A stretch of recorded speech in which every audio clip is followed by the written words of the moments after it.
Hello, divine creations, divine marvels, children of God. And that's you. You're a divine creation, a divine marvel, a child of the divine. Thanks for dropping by. So this is going to be a quick guide on how to spot a fake non-duality teacher.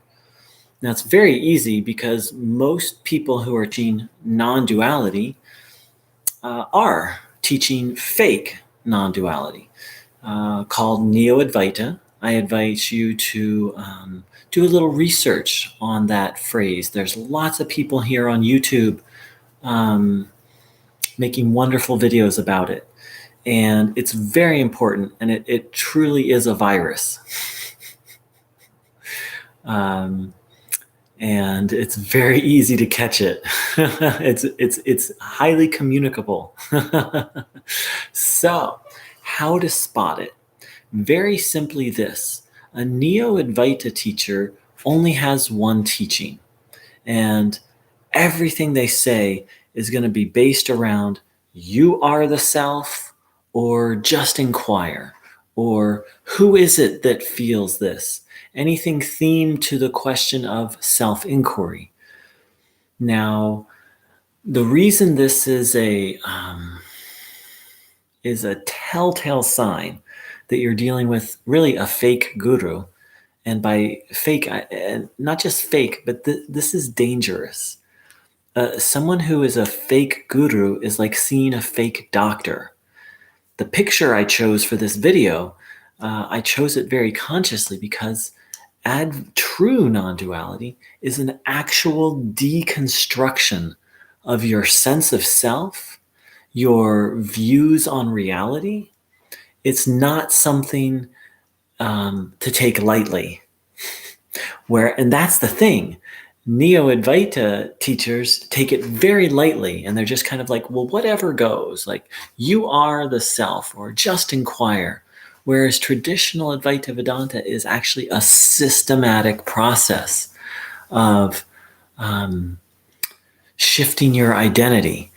Now, that's not to say that there can't be spontaneous, permanent awakenings. They happen. However, for the vast majority of people, it's going to be a bit of a process. And self-inquiry to an unprepared mind is dangerous. I speak from personal experience, and I also speak from having studied traditional Advaita Vedanta. But please don't take my word for it. Read the king of it. People, everyone says Ramana Maharshi is like the king of non-duality. Everyone looks to him. So don't believe me, some joker on YouTube. Don't believe some joker offering satsangs. And they're not all jokers who are offering satsangs, just most of them. By most, I mean like 99%. But read the Bhagavad Gita. And also read Ramana Maharshi's book, Upadesha Swarm. And I'll check the spelling on that. So in this, what you'll see, this is the one thing that Ramana Maharshi wrote. Everything else we have from Ramana Maharshi, other people wrote down. Okay, but this is the one, and I'm going to provide a link below this video. This is the one thing that Ramana Maharshi himself wrote on the path. And I just found a copy that has a great, and so it's 30 verses. And so unlike Neo-Advaita teachers, Ramana Maharshi does not start with self-inquiry. He does not start with you are the self. He starts with karma yoga, which is just an absolute foundation of the path. And then he moves to bhakti yoga, the path of, and karma yoga is a path of not just service, but having an attitude of not seeking, and yet how to be active and in the world, yet not seek things. And bhakti yoga is the practice of loving God and doing worship. Then he teaches meditation and developing one-pointedness of mind. And then he starts to teach self-inquiry. I think it's not till something like verse 16 or so. So the king of non-duality, the person that all the fake satsang teachers quote from, and they completely misrepresent him, not completely, but almost completely. He himself doesn't start with self-inquiry. He himself says self-inquiry is only for the most ripe souls. Self-inquiry is only for a mind that is primarily sattvic. Now, that's a direct quote of his, by the way. A primarily sattvic mind is primarily peaceful and has almost no desires. He himself said self-inquiry, and I have to paraphrase here, I don't have the exact quote. Self-inquiry is only for those who have lost all interest in pleasure in the world, finding pleasure and happiness in the world. Adi Shankara, the founder of the school, said that there are prerequisites for self-inquiry. No, you don't hear that in a Neo-Advaita satsang.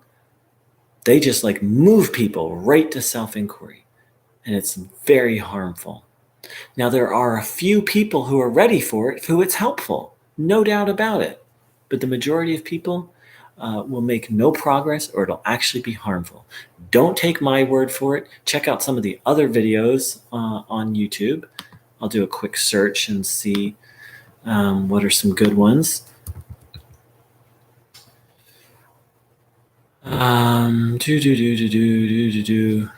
Stay away from Muji's video. Muji has a video, Advaita and Neo-Advaita. It's complete bullshit. My favorite is there's a great one called The Other Global Pandemic, Neo-Advaita. Lisa Carms I really dig. And so those are a few of my favorite.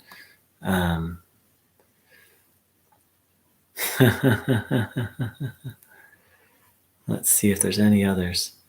There's another one I really like, Invasion of the Neo-Advaitians. Of course, some of mine are showing up, but I'm not going to promote my own. But yeah, stay clear of the Muji. A really good one is Smells Like Neo-Advaita. In fact, that one's my favorite. So the thing is Advaita Vedanta and Neo-Advaita and the Satsang movement, it's really a business. And they're selling a product. And most people don't want to do the preparatory work. They just want to get high. And that's great if you just go once a week and get high and treat it like church and don't think about it in between.